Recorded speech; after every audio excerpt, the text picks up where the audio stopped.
বারবার সে 7 পেতে ইচ্ছা করে। সেই 5টা কোটির মধ্যে 4 বা 5 নম্বরের কোটি হলো হজ। কোন কোন হাদিসে 4 নম্বরে, কোন কোন হাদিসে 5 নম্বরে রাখা হয়েছে। কেন এটাকে এত পরে রাখা হয়েছে? অনেক ওলামায়ে কেরাম বলেছে এর মানে হলো যে ঈমান আনার পর সালাত আদায় করার মাধ্যমে, নামাজ পড়ার মাধ্যমে বান্দার সাথে আল্লাহর নৈকট্য অর্জন হয়। বান্দা আল্লাহর নিকটে যেতে পারে সালাতের মাধ্যমে। আকরাবু মা ইয়াকুনুল আবদু মির রাব্বিহি ওয়া হুয়া সাজিদ। সেজদা বান্দা আল্লাহর সবচেয়ে কাছে যেতে পারে। সিয়াম পালনের মাধ্যমে আল্লাহর মহব্বতে, পিপাসার্থ থেকে, ক্ষুধার্ত থেকে আল্লাহর ভালোবাসা জাহির করার সুযোগ লাভ করে বান্দা। যাকাত আদায়ের মাধ্যমে বান্দা তার সবচেয়ে প্রিয় বস্তু টাকা পয়সা, ধন দৌলত আল্লাহর রাহে দান করার মাধ্যমে আল্লাহর ভালোবাসার প্রমাণ দেয়। এরপর আল্লাহর ভালোবাসা যখন চূড়ান্ত পর্যায়ে বান্দা অনুভব করে, তখন আল্লাহকে দর্শন করার, আল্লাহর দিদার লাভ করার, আল্লাহর সাক্ষাৎ লাভ করার আকুতি বান্দার মধ্যে জাগ্রত হয়। কিন্তু সেই সুযোগটা দুনিয়াতে হবে না, সে জান্নাতে হবে, আখিরাতে হবে। হাদিসে ওয়াদা করা আছে আল্লাহ রাব্বুল আলামিন দুনিয়াতে সেজন্য আল্লাহ তাআলাকে না দেখার সুযোগ না থাকলেও আল্লাহর যে নিদর্শনগুলো আছে, আল্লাহর কুদরতের যে সাক্ষীগুলো আছে, অলৌকিক যে স্থানগুলো আছে, যে স্থানগুলো আল্লাহ রাব্বুল আলামিনের বিশেষ বিশেষ কুদরতের নিদর্শন, যেগুলো উপস্থিত হওয়া, যেগুলোতে যাওয়া, সেখানে হাজির হওয়া, এর মধ্যে আল্লাহ রাব্বুল আলামিনের প্রতি বান্দার যে ভালোবাসা, এই ভালোবাসার এক প্রকাশের সুযোগ হয়ে থাকে।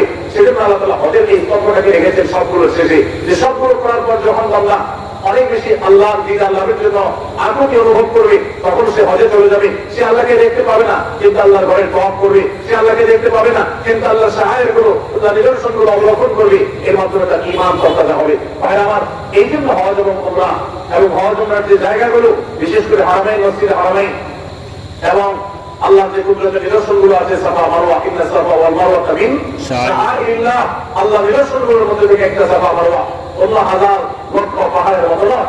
এটি ভিন্ন করো, এর আলাদা বৈশিষ্ট্য আছে। এই সাফা পাহাড়ের মধ্যবর্তী জায়গা থেকে জমজমের কূপ, সেই জমজমের কূপ থেকে লক্ষ লক্ষ মানুষ অনবরত পানি পান করছে। মক্কাতে, মদিনাতে, গোটা পৃথিবীর প্রান্তে প্রান্ত নিয়ে যাচ্ছে। ছোট একটা কুয়া থেকে পানি শেষ হচ্ছে না, এবং সে সার পৃথিবীর কোনো পানির সাথে কোনো তুলনাযোগ্য নয়। যারা পান করেছেন তারা জানেন, তাদের মুহূর্ত হয়ে গেছে। জমজমের পানি মুখে নিয়ে টের পাওয়া যায় জমজমের পানি। অনেক অলৌকিকত্বের সাক্ষী যে মক্কা মদিনা, সেই মক্কা মদিনায় হাজির হওয়ার মাধ্যমে বান্দা ও যে ইসলামের অন্যান্য রকমগুলো পালন করার পর যে আকুতি হয়, সে আকুতি, সে তার আগ্রহ, সে তার আবেগ কিছুটা হলো মেটাবার সুযোগ লাভ করে হজ উমরার মাধ্যমে। আল্লাহ তাআলা সেই হজ উমরা আমাদেরকে জীবনে বারবার করার তৌফিক দান করুন। আমাদের দেশ সহ গোটা পৃথিবীর বিভিন্ন প্রান্ত থেকে যে সমস্ত আল্লাহ বান্দা আল্লাহর ঘরে হাজিরা দিয়েছেন হজের জন্য, আল্লাহ রাব্বুল আলামিন তাদের সবাইকে মাবরুর হজ করে নিজ নিজ জায়গায়, নিজ নিজ পরিবারের কাছে নিরাপদে ফিরে যাওয়ার তৌফিক দান করুন। ভাই আমার, আমাদের জীবনে যাদের হজের আকুতি আছে, আমরা ইনশাআল্লাহ এখন থেকে হজের জন্য চেষ্টা শুরু করবো। মনে রাখবেন, হজ করার জন্য আর্থিক সম্মতি অবশ্যই প্রয়োজন, কিন্তু তার চাইতে বেশি প্রয়োজন হলো মনের আকুতি, মনের ব্যথা। কত মানুষ আছে তাদের অনেক টাকা আছে, কিন্তু তারা হজ করার তৌফিক হয় নাই। আবার অনেক মানুষ আছে তাদের অনেক টাকা নাই, কিন্তু হজের তৌফিক হয়েছে। আছে না নেই? বহু মানুষ আছে। এই জন্য যারা এখনো হজ করতে পারি নাই, তারা আল্লাহর কাছে প্রতিনিয়ত মনের গভীর থেকে দোয়া করবো, আল্লাহ মৃত্যুর আগে একবার হলেও তোমার বাইতুল্লাহ এই দুই চোখে সরাসরি দেখবার, তোমার বাইতুল্লাহ তওয়াফ করার, হাজিরা দেওয়ার সুযোগ দান করিও। কখন ইনশাআল্লাহ? ইব্রাহিম আলাইহিস সালামকে আল্লাহ নির্দেশ করেছে, ওয়াজিন বিন নাসি বিল হজ, আপনি হজের ঘোষণা দেন মানুষকে, ইয়াতুকা রিজালুল্লাহ আলা কুল্লি কাবিল ইয়াতিনা মিন কুল্লি ফাজ্জিন আমির, বিভিন্ন প্রান্ত থেকে মানুষ দলে দলে আসবে হজ করবার জন্য। ভাইরা আমার, সেই ঘোষণার জবাবে আমরা এখন বলি লব্বাইক।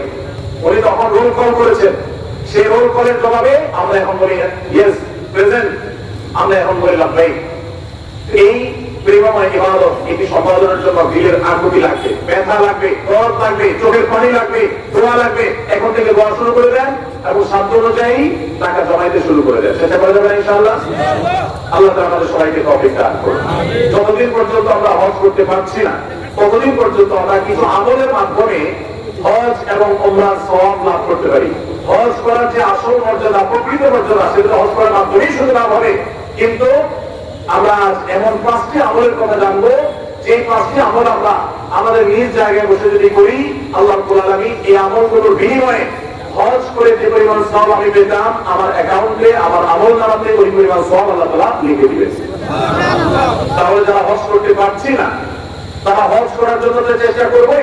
তার পাশাপাশি এই আমলগুলো যদি করি, আমরা আশা করবো আল্লাহর কাছে যে আল্লাহ তাআলা হাজী সাহেবদের হজের মাধ্যমে যে সওয়াব লাভ করেন, আল্লাহ তাআলা আমাকেও মাহরুম করবেন না, আমাকেও তাদের মতো সওয়াব দান করবেন। এরকম পাঁচটি আমলের ভিতরে সর্বপ্রথম যে আমলের কথা বলবো সেটা হলো 5 ওয়াক্ত নামাজের পরে তাসবিহ পাঠ করা। সহিহ বুখারীর হাদিস বর্ণিত হয়েছে, নবী করিম সাল্লাল্লাহু আলাইহি ওয়াসাল্লামের কাছে এসে একবার দরিদ্র সাহাবীরা, গরীব এবং অভাবী সাহাবীরা অনুযোগ করলেন এবং তারা অনুযোগ করে বললেন, হে আল্লাহর রাসূল, ধনী সাহাবীরা তারা 5 ওয়াক্ত নামাজ পড়ে, রমজানের রোজা রাখে, আবার পাশাপাশি তাদের আর্থিক সচ্ছলতার কারণে দান সাদাকা করে, হজ করে, উমরা করে, জিহাদে আল্লাহর পথে টাকা ব্যয় করে, তারা বিভিন্ন ভাবে যে আর্থিক ইবাদত করে, আমরা তো গরীব এবং অভাবী হওয়ার কারণে এই সওয়াবগুলো পাই না, তাহলে আমরা তো পিছিয়ে পড়তেছি, আমরা কিভাবে তাদেরকে ধরতে পারি? সাহাবীদের কম্পিটিশন ছিল আমলের কম্পিটিশন, তারা আমাদের মতো দুনিয়াদারি তার কম্পিটিশন করতেন না, তাদের প্রতিযোগিতা ছিল কে কত বেশি নেক আমল করে জান্নাতের দিকে অগ্রসর হবে। তো সাহাবীদের এই কথা শুনে প্রিয় নবী সাল্লাল্লাহু আলাইহি সাল্লাম তাদেরকে এই আমলটা শিক্ষা দিয়েছেন এবং বলেছেন, যে ব্যক্তি 5 ওয়াক্ত নামাজের পর 33 বার সুবহানাল্লাহ, 33 বার আলহামদুলিল্লাহ এবং 33 বার আল্লাহু আকবার পড়বে, আল্লাহ রাব্বুল আলামিন ওই ব্যক্তিকে, হজকারী ব্যক্তিরা হজ করে যে সওয়াব লাভ করেন, আল্লাহ তাআলা এই ব্যক্তিকে সেরকম সওয়াব দান করবেন। ধনী সাহাবীরা আর্থিক ইবাদত করে যে সওয়াব লাভ করেন, আল্লাহ তাআলা এই 5 ওয়াক্ত নামাজের পরে এই তাসবিহ পাঠকারীদেরকে একই রকম সওয়াব দান করবেন। ভাইরা, আবার বলছি, এর মানে এই নয় যে হজ করার যে মর্যাদা আছে হুবহু সেই মর্যাদা সব দিক থেকে শতভাগ সেই রকমই আপনি আল্লাহ তাআলার কাছে মর্যাদা লাভ করবেন কি আমাদের মর্যাদার কথা না। তবে হজ করে যে পরিমাণ সওয়াব পাবেন, বিনিময় পাবেন, আল্লাহ আপনাকে সেই পরিমাণ বিনিময় দান করবেন। তাহলে একটি আমল আমরা পেলাম, সেটা হলো প্রত্যেক ফরজ নামাজের পর 5 ওয়াক্ত ফরজ নামাজের পরে তাসবিহ পাঠ করা, সুবহানাল্লাহ, আলহামদুলিল্লাহ, আল্লাহু আকবার।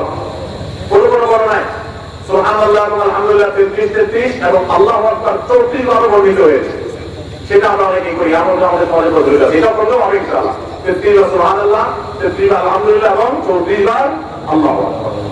দ্বিতীয় আমল, যে আমল আমাদেরকে হজের সওয়াব এনে দিবে ইনশাআল্লাহ, উমরার সওয়াব এনে দিবে, সেটি হলো সকালে ফজর নামাজ জামাতের সাথে পড়ার পর যদি কেউ বসে বসে আল্লাহর জিকিরে মাশগুল থাকে, ফজরের নামাজ জামাতের সাথে পড়লেন, মা বোনরা আপন জায়গায় পড়লেন, পড়ার পর জিকির আজকার করলেন বসে বসে, এরপর সূর্য উদয় হলো, সূর্যোদয়ের 15-20 মিনিট পর নিষিদ্ধ সময় পার হওয়ার পর যে ব্যক্তি দাঁড়িয়ে 2 রাকাত নামাজ পড়বে, এশাকের নামাজ, আল্লাহ রাব্বুল আলামিন ওই ব্যক্তিকে একটি পূর্ণাঙ্গ হজ এবং উমরার সওয়াব দান করবেন। তাহলে সকালে এশাকের নামাজ পড়ার মাধ্যমে হজের সওয়াব লাভ করা, এটা তো আমরা চেষ্টা করতে পারি, কি বলেন? আল্লাহ তাআলা আমাদেরকে তৌফিক দান করুন। 3 নম্বর যে আমাদের মাধ্যমে আমরা হজের সওয়াব পেতে পারি, সেটা হলো দ্বীনি জ্ঞান অর্জন করার জন্য বা দ্বীন শেখানোর উদ্দেশ্যে যদি কেউ মসজিদে যায়, দুনিয়াবী উদ্দেশ্যে না, টাকার উদ্দেশ্যে না, আল্লাহর সন্তুষ্টি লাভের জন্য মসজিদে গেছে, উদ্দেশ্য মানুষকে দ্বীন শিখাবে, কোরআন শিখাবে, অথবা কোরআন নিজে শিখবে, এই কোরআনের জ্ঞান, হাদিসের জ্ঞান, ইসলামের জ্ঞান অর্জন করার জন্য যদি কেউ মসজিদে যায়, এই যাওয়ার কারণে আল্লাহ রাব্বুল আলামিন তাকে ইহরামকারী, হজ আদায়কারী ব্যক্তির সমপরিমাণ সওয়াব দান করবেন। তাহলে 3টা আমল পেলাম। 3 নম্বর আমল হলো যে যদি কেউ মসজিদে জ্ঞান অর্জন করার জন্য যায়, কোরআন হাদিসের এই অর্জন করার জন্য যায়, তারপরে এই সম্পর্কে হাদিসে বর্ণিত হয়েছে, নবী সাল্লাল্লাহু আলাইহি ওয়াসাল্লাম বলেছেন, মান দাআ ইলা মাসজিদি লা ইউরিদু ইল্লা আন ইয়াতাআল্লামাহু খায়রান ইল্লা আন ইয়াতাআল্লামা খায়রান আও ইউআল্লিমাহু। কোন ব্যক্তি যদি মসজিদে যায় কোরআন হাদিসের কোন জ্ঞান অর্জন করবার জন্য বা জ্ঞান দেওয়ার জন্য, শিক্ষকতা করবার জন্য, কানা লাহু কাআজরি হাজ্জিন তাম্মান হাজ্জাতুহু, তাহলে আল্লাহ তাআলা তাকে এমন একটা হজের সওয়াব দিবেন যে হজটা পরিপূর্ণ হজ, সুবহানাল্লাহ, অপূর্ণ না, পরিপূর্ণ হজের সওয়াব দান করবেন। তাহলে মসজিদে শুধুমাত্র বাচ্চারা মক্তবে যান, এটাই যথেষ্ট নয়। মসজিদে উলামায়ে কিরাম, ইমাম সাহেবগণ বিভিন্ন বয়সের মানুষের জন্য বিভিন্ন ধরনের দ্বীন শিক্ষামূলক আয়োজন রাখবেন, আমরা সেগুলোতে শামিল হওয়ার জন্য যাব, এর মাধ্যমে হজের সওয়াব পাওয়া যাবে ইনশাআল্লাহ। 4 নম্বর, মসজিদে কেউ 5 ওয়াক্ত নামাজের জন্য যখন বের হবে, 5 ওয়াক্ত নামাজ পড়ার জন্য বের হলে, আল্লাহকে সন্তুষ্ট করার জন্য 5 ওয়াক্ত নামাজের উদ্দেশ্যে মসজিদে বের হওয়াটাও মানুষকে হজের সওয়াব এনে দেয়।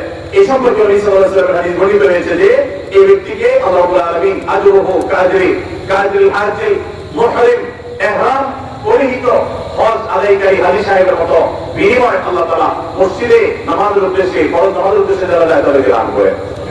মা বোনরা একই সওয়াব লাভ করতে পারেন। তারা বাসায় নামাজ পড়ো, যদি তারা তাদের বাসার মহারা পুরুষদেরকে, তাদের প্রাপ্তবয়স্ক পুরুষদেরকে, ছেলেকে, স্বামীকে, ভাইকে, বাবাকে যদি মসজিদে তারা পাঠান, একই সওয়াব তারা লাভ করতে পারেন। আল্লাহ তাআলা আমাদের সবাইকে আমল লাভ করার তৌফিক দান করুন। ৫ নম্বর আমল হলো মা বাবার সেবা এবং খেদমত করা। এই সম্পর্কে তিরমিজি শরীফে একটা হাদিস বর্ণিত হয়েছে। এক সাহাবী নবী করিম সাল্লাল্লাহু আলাইহি ওয়াসাল্লামের কাছে এসে তার ইবাদত করতে গিয়ে যেগুলো তিনি শারীরিকভাবে করতে পারেন সেগুলোর পাশাপাশি আর্থিক ইবাদতের প্রতি তার আকুতিকতা জাহির করলেন। নবী করিম সাল্লাল্লাহু আলাইহি ওয়াসাল্লাম সাহাবীকে পরামর্শ দিয়েছেন, তোমার মা বাবা, তুমি যদি তাদের সেবা করো, তাদের খেদমত করো, তাদের শুশ্রূষা করো, তাদের প্রতি ইহসান করো, তাদের যে কোনো ভাবে তাদের কল্যাণ সাধন করার চেষ্টা করো এবং তাদের সেবায় নিজেকে নিয়োজিত রাখো, আল্লাহ রাব্বুল আলামিন তোমাকে হজ আদায়কারী ব্যক্তির মতো সওয়াব দান করবেন। তাহলে ভাইরা, আমরা দেখলাম ৫ ওয়াক্ত নামাজের পর ৩৩ বার সুবহানাল্লাহ, ৩৩ বার আলহামদুলিল্লাহ এবং ৩৩ বার আল্লাহু আকবার যে করে করলে হবে। এই আমলের মাধ্যমে আমরা হজের সওয়াব পাবো ইনশাআল্লাহ। ফজর নামাজের জামাত আদায় করার ফজর নামাজ আদায় করার পর সূর্য ওঠার ১৫ মিনিট পরে ওই পুরো সময়টুকু বসে বসে জিকির আজকার, কোরআন তেলাওয়াত, দ্বীন শিক্ষা এগুলোর মধ্যে মাশগুল থেকে এরপর উঠে যদি আমি ২ রাকাত নামাজ পড়ি, আল্লাহ তাআলা হজের সওয়াব দান করবেন এবং ওমরার সওয়াব দান করবেন। আর ৩ নম্বর হলো মসজিদে যদি কেউ দ্বীন শিক্ষার জন্য বা দ্বীন শেখানোর জন্য যায়, তাহলে এই যাওয়ার কারণে শুধুমাত্র আল্লাহ রাব্বুল আলামিন ওই ব্যক্তিকে পূর্ণাঙ্গ হজের সওয়াব দান করবেন। ৪ নম্বর হলো যে ব্যক্তি ৫ ওয়াক্ত নামাজে মসজিদে হাজির হওয়ার জন্য ৫ ওয়াক্ত নামাজে বের হয়, মসজিদের দিকে যায়, আল্লাহ তাআলা তাকে ইহরামকারী, সাদা কাপড়ে ইহরাম করে লব্বাইক রত হাজী হজ করে যে সওয়াব পায়, আল্লাহ তাআলা ওই মসজিদে গমনকারী ব্যক্তিকে সেই সওয়াব দান করেন। এবং ৫ নম্বর হলো মা বাবার সেবাকারী ব্যক্তি। ভাই আমার, এই ৫টা আমল আমরা অনেকগুলোই কিন্তু করি, কিন্তু এই সওয়াব লাভের আশা আমরা করি না। আজকে আমরা এই সওয়াব লাভের আশা করবো ইনশাআল্লাহ। ৩৩ বার সুবহানাল্লাহ, ৩৩ বার আলহামদুলিল্লাহ, ৩৩ বার আল্লাহু আকবার যখন কসরত নামাজ করে করবেন, তখন আপনার এই আশা থাকবে যে এর মাধ্যমে হজের সওয়াব লাভ করবো। আবার যখন এশাকের নামাজ পড়বেন, ফজর নামাজের পরে নিজ জায়গায় বসে জিকির আজকার করে, তখন আপনি আল্লাহর কাছে হজের সওয়াব পাবেন, সে আশা রাখবেন। আবার যখন মসজিদে কোনো দিন শেখার জন্য যাবেন, এই আশা রাখবেন যে আল্লাহ হজের সওয়াব দিবেন, পূর্ণাঙ্গ হজ। আবার যখন ৫ ওয়াক্ত নামাজে মসজিদে পড়তে যাবেন, যাওয়ার সময় মনে মনে নিয়ত করবেন, আশা করবেন যে নবী সাল্লাল্লাহু আলাইহি ওয়াসাল্লাম হাদিসে ওয়াদা রয়েছে, অতএব আমি এই নামাজে যে যাচ্ছি, নামাজ পড়ে তো আমার ফরজ আদায় হবে, আল্লাহর কাছে সওয়াব পাবো, এই পাশাপাশি যে যাচ্ছি এর মাধ্যমে আল্লাহ তাআলার কাছে আমি হজ ইহরামকারী ব্যক্তি, ইহরামরত ব্যক্তির মতো হজের মর্যাদা বা সওয়াব আমি লাভ করবো। এবং মা বাবার সেবা করার সময় একই নিয়ত করবো। আমরা যখন নিয়ত করবো এবং এই আমলগুলো আশাই করবো, আল্লাহ রাব্বুল আলামিন আমাদের সবাইকে দান করবেন ইনশাআল্লাহ। সবাই আমলগুলো করবো তো ইনশাআল্লাহ। তাহলে হজ উমরা যারা করতে পারছি না, তারা হজ উমরা করার জন্য সচেষ্ট থাকবোই। আর পাশাপাশি এই আমলগুলো করলে হজ উমরা সওয়াব আমরা আশা করবো আল্লাহর কাছে। আর মনে রাখবো, এই আমলগুলো করে আপনি হজের সওয়াব পাবেন, ঠিক আছে, কিন্তু হজ আদায় করার যে ফরজ আছে, ওই ফরজ আপনার এই আমলগুলো দিয়ে পুরাবে না। ওইগুলোর জন্য অবশ্যই আপনাকে বাইতুল্লাহ গিয়ে হজ আদায় করতে হবে। আল্লাহ তাআলা আমাদের সবাইকে কোরআন এবং হাদিসের সমস্ত নির্দেশগুলো, সমস্ত নিষেধগুলোকে মেনে চলার তৌফিক দান করুন। সবাই চেষ্টা করবেন ইনশাআল্লাহ। পুরো মাহফিলে যত আলোচনা হয়েছে, যত বক্তব্য আমরা শুনেছি, ওলামায়ে কেরামের মুখস্থিত বক্তব্য, কোরআনের আয়াত থেকে, হাদিসে রাসূল থেকে, আল্লাহ রাব্বুল আলামিন তার সবগুলো আমাদেরকে বাস্তবায়ন করার তৌফিক দান করুন। মাহফিল আয়োজক কমিটি তারা যে পরিশ্রম করেছেন, যারা অর্থ দিয়েছেন, যারা শ্রম দিয়েছেন, যারা বুদ্ধি পরামর্শ দিয়েছেন, যারা ভলান্টিয়ার সার্ভিস দিয়েছেন, আল্লাহ রাব্বুল আলামিন তাদের সবাইকে সর্বোত্তম বিনিময় দান করুন। আমিন। জাযাকুমুল্লাহু খাইরান ওয়া আলহামদুলিল্লাহি রাব্বিল আলামিন। আসসালামু আলাইকুম ওয়া রাহমাতুল্লাহি ওয়া বারাকাতুহু। ভাই বিদাত